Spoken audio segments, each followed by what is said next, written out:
નમસ્કાર મિત્રો, આજે હું લઈને આવી છું એકદમ ઘરેલું કાઠિયાવાડી આખી ડુંગળીનું શાક. આ શાક એટલું ટેસ્ટી બને છે કે એકવાર બનાવશો તો વારંવાર બનાવવાનું મન થશે. અને આ સૌથી સારી વાત એ છે કે કુકરમાં જલ્દીથી 10 મિનિટમાં બધા મસાલા તૈયાર થઈ જાય છે. કુકરમાં ફટાફટ બની જાય છે. તો ચાલો આપણે શરૂ કરીએ. જ્યારે બી આપણે આખી ડુંગળીનું શાક યા તો ભરેલી ડુંગળીનું શાક કરવું હોય તો નાની સાઇઝમાં આપણે ડુંગળી પસંદ કરવાની. નાની સાઇઝની ડુંગળી હંમેશા ટેસ્ટી બને છે. તો મેં આવી રીતે જો ડુંગળી લઈ લીધી છે નાની સાઇઝમાં. તો હવે આપણે ડુંગળીને છાલ કાઢીને બધી ડુંગળી પાણીમાં આપણે પલાળી દઈશું. મારી ચેનલમાં એક આખી ડુંગળી ભરેલી આખી ડુંગળીનું શાક છે કાઠિયાવાડી, બહુ સરસ ટેસ્ટી બને છે. તો એ બી વિડીયો તમે જરૂર એકવાર જોઈ શકો છો.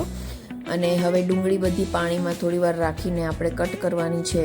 જે ડુંગળીનો હાર્ડ ભાગ છે ત્યાં કટ નહીં કરીએ, અને જે લાઇટ જે ઢીલો પાતળો ભાગ છે નીચેની સાઈડ ત્યાં આપણે કટ કરશું. 2 કટ મારવાના છે. આપણે મસાલો નથી ભરવાનો, પણ આપણે જે આપણો મસાલો છે એ અંદર સુધી ચડી જાય, મીઠું ચડી જાય અંદર સુધી બરોબર, અને આપણને ટેસ્ટી લાગે એટલા માટે આપણે કટ કરશું. આવી રીતે હવે બધી ડુંગળી કટ કરી લેશું. આપણે ડુંગળીનો હાર્ડ ભાગ શું કામ કટ ન કરીએ? કારણ કે ડુંગળી જ્યારે કુકરમાં કે કડાઈમાં આપણે ચડાવીએ તો ડુંગળીના જે લચ્છા છે અલગ ન પડી જાય, એટલા માટે આપણે હાર્ડ ભાગ છે એ કટ નહીં કરવાનો. તો શું ડુંગળી આખીને આખી દેખાય. અને હવે આપણે ડુંગળીનો મસાલો તૈયાર કરશું. એક મિક્સિંગ બાઉલમાં 1 કપ ડુંગળી મેં લીધી છે. મીડિયમ સાઇઝની ડુંગળી કટ કરી લીધી છે, રફલી ચોપ કરી છે. ધાણાભાજી 1 કપ જેવી ધાણાભાજી લીધી છે. લાલ મરચું પાવડર અને લસણની જે પેસ્ટ બનાવીએ છીએ એ લાલ મરચું પાવડર છે, લસણની પેસ્ટ છે.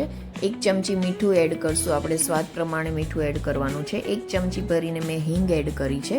અડધી ચમચી હળદર એડ કરશું. ધાણા જીરું પાવડર 1 ચમચી એડ કરશું. તેલ થોડું મેં એડ કર્યું છે. અને આપણે બેસન 2 ટેબલ સ્પૂન જેવું મેં બેસન એડ કર્યું છે. અને શાક આપણે કુકરમાં બનાવવાનું છે. કુકરમાં જલ્દીથી શાક બની જાય છે અને સરસ એકદમ ઘટવાળું રસાવાળું શાક સરસ આપણું તૈયાર થાય છે કુકરમાં. હવે મસાલો આપણો મિક્સ કરી દેશું. એકદમ પ્રોપર મિક્સ કરવાનું છે. કુકરને હવે ગેસ ઉપર આપણે રાખી દઈશું અને 2 ટેબલ સ્પૂન જેવું આપણે તેલ એડ કરવાનું છે. આપણે મસાલામાં બી તેલ એડ કર્યું હતું, એટલે આમાં આપણે એ રીતે તેલ એડ કરશું કુકરમાં.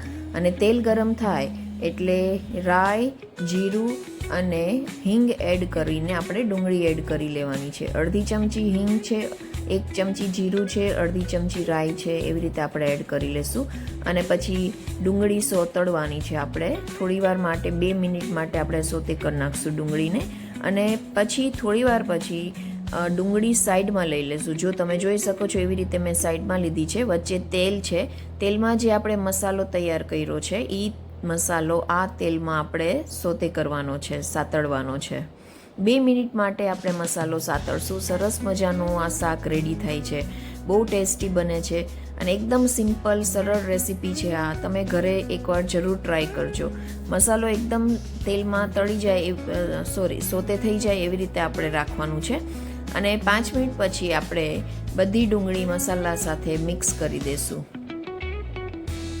મસાલો આપણો ડુંગળી અંદર નીચે બળી ન જાય એવી રીતે આપણે મીડિયમથી સ્લો ફ્લેમ પર જ ડુંગળીને સાતળી લેશું. હવે થોડું પાણી એડ કરવાનું છે. આપણે અડધો ગ્લાસ જેવું પાણી એડ કરી દઈશું અને 2 વિસલ લગાવવાની છે. 1 થી 2 વિસલમાં શાક સરસ મજાનું બની જાય છે.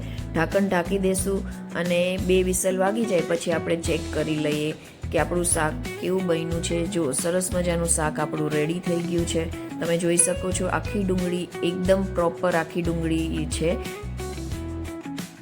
આ શાક રોટલી, ભાખરી, રોટલા સાથે, બાજરીના રોટલા સાથે ખૂબ જ સરસ લાગે છે. તમે બી એન્જોય કરજો.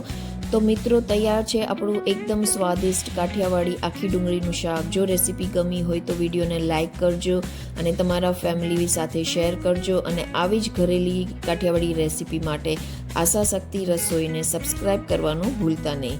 Thank you.